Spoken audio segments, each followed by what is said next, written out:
Hey guys, it's Chris here, Manifest, and I want to talk to you today about how to stop worrying and just living today.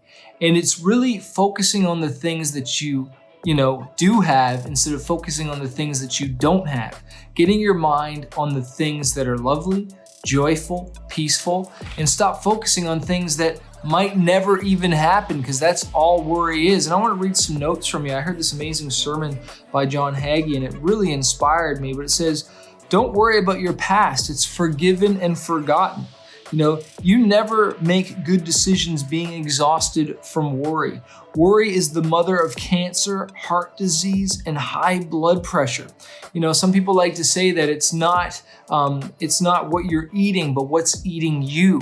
I definitely believe in eating healthy and eating, good things and smoothies and kale and spinach. We do eat a lot of smoothies in my family, but it's not even just the food that you eat, but the worry that you're eating and you're taking on in your mind that affects your body and stresses you out. And that's why a lot of people say worry and all these things lead to cancer and heart disease and high blood pressure, because it affects the body.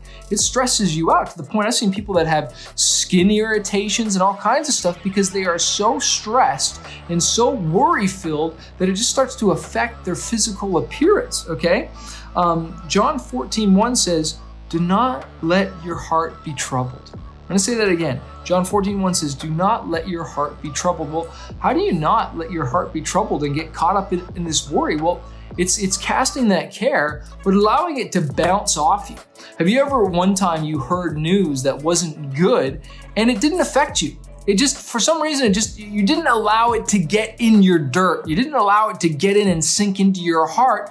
And then there are other times, maybe even something small, you heard bad news or you heard something and it really grabbed you. It really filled you with fear and filled you with worry and doubt and all this stuff. Well, I want you to think to the times where instead of reacting with worry and fear, respond to acting in faith and let it just bounce off your shoulders. Let it bounce off your mind and not cause you to get all down, and that's a choice. We have to choose. Say, look, no, I'm not going to worry about this.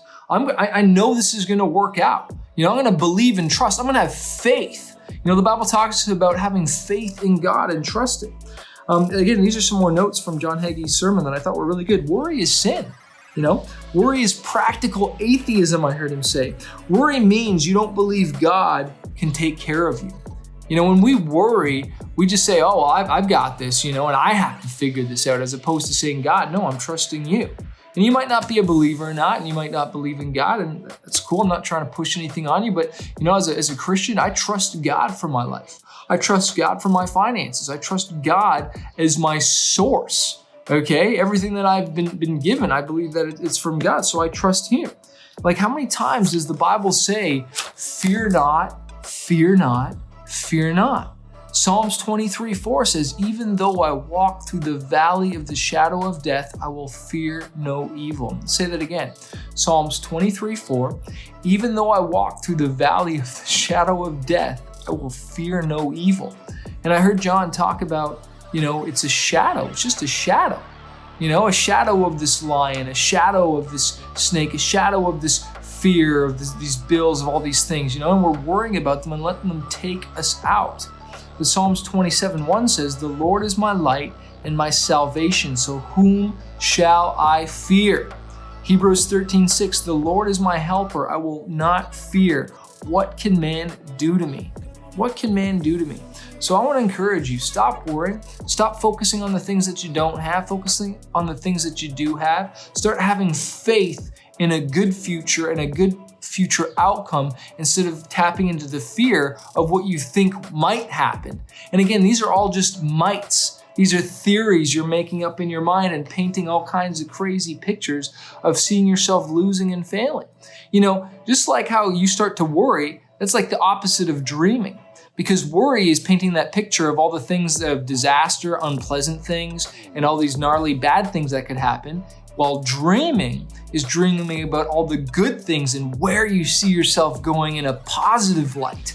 Okay? So we want to dream, we don't want to worry.